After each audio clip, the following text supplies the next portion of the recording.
Bonjour à tous, aujourd'hui on se retrouve avec l'épisode 3 du DCA Challenge. Je vais vous faire un petit récap des derniers épisodes et de mes objectifs avec ce DCA Challenge, mais si vous êtes nouveau sur la chaîne YouTube, je vous invite quand même à aller voir les derniers épisodes. Mon objectif avec ce DCA Challenge, il est plutôt simple, c'est d'investir 350 € avec vous directement sur YouTube, dans l'objectif de faire mieux qu'un simple ETF S&P 500. Personnellement, je reste convaincu que pour un investisseur particulier, il n'y a rien de mieux à faire qu'un simple DCA sur ETF et sur Bitcoin, pour faire mieux que la grande majorité des traders.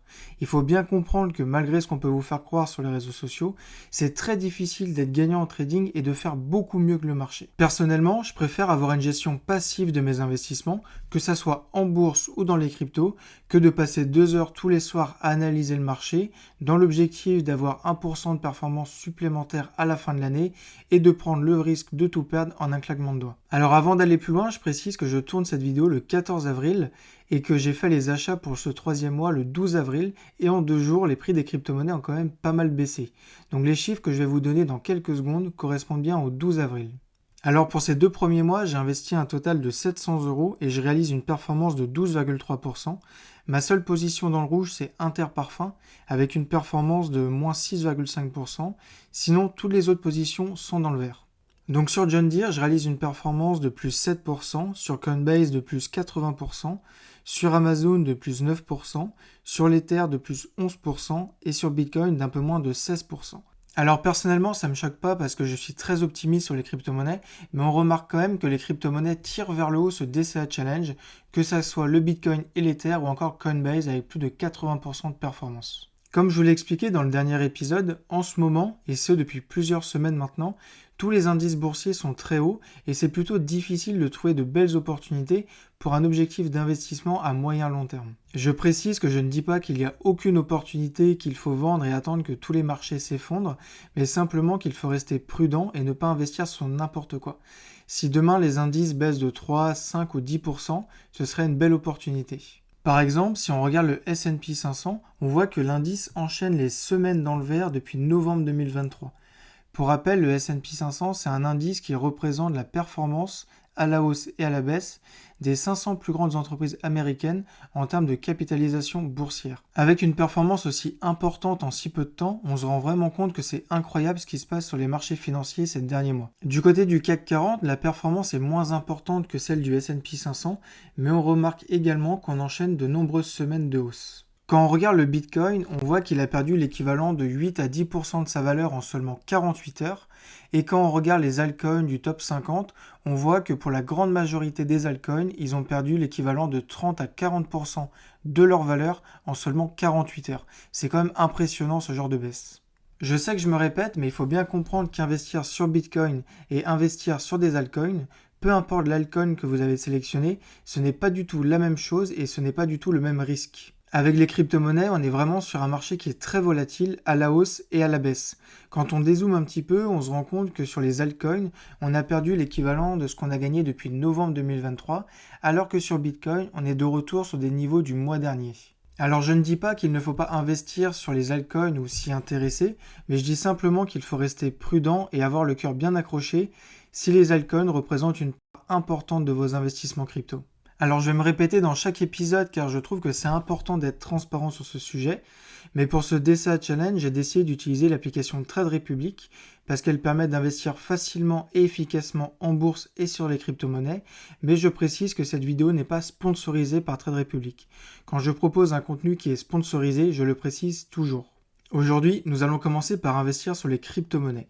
Comme je vous l'ai expliqué dans les derniers épisodes, les crypto-monnaies, c'est pas fait pour tout le monde, tout simplement parce que c'est un marché qui est très volatile à la hausse comme à la baisse. Donc si vous arrivez aujourd'hui sur le marché des cryptos, je vous invite vivement à ne pas partir dans tous les sens et à vous concentrer principalement sur Bitcoin. Malgré la baisse de ces derniers jours, quand on dézoome, on se rend bien compte que Bitcoin est sur une belle tendance haussière et même s'il a perdu 10% de sa valeur en 2 jours, ça se voit à peine. Au moment où je tourne cette vidéo, le halving du Bitcoin aura lieu dans 5 jours. Le halving du Bitcoin, c'est un événement qui est très important pour Bitcoin et qui rythme l'évolution du marché crypto dans sa globalité. Si vous ne savez pas ce que c'est exactement, je vous invite à regarder ma dernière vidéo. Alors j'ai peut-être tort de penser comme ça, donc c'est pas un conseil en investissement, mais personnellement j'ai de fortes convictions sur le marché crypto, donc je ne me prends pas la tête. Peu importe si le marché monte ou baisse, j'accumule un maximum de Bitcoin et d'Ether. Je ne cherche pas à prédire l'avenir ou à savoir si un peu avant ou un peu après le halving sur Bitcoin, les prix des crypto-monnaies vont monter ou vont baisser. Je ne me prends vraiment pas la tête, j'en achète quoi qu'il arrive et on verra bien dans les mois à venir si j'ai eu raison de faire ça ou pas. Mais je vous invite quand même à rester prudent et à ne pas investir de l'argent que vous ne pouvez pas vous permettre de perdre. Donc aujourd'hui, je vais profiter de ne pas trouver de belles opportunités sur le marché boursier pour investir davantage sur les crypto-monnaies. Donc aujourd'hui, je vais investir 100 euros sur l'Ether et 100 euros sur Bitcoin. Donc là, j'ai placé mon ordre d'achat sur l'Ether et je vais faire la même chose sur Bitcoin avec 100 euros. Comme je l'ai expliqué dans le dernier épisode, les crypto-monnaies représentent une part importante de mes investissements personnels et de ce DCA Challenge, mais c'est volontaire. On verra bien dans les mois à venir si j'ai eu raison de faire ça ou non. Je pense sincèrement qu'en 2024, une personne qui investit et qui souhaite se construire un patrimoine financier sur le long terme a tout intérêt à s'intéresser à Bitcoin, mais ce n'est pas un conseil en investissement. Pour la partie bourse, j'ai décidé d'ouvrir une position sur McDo.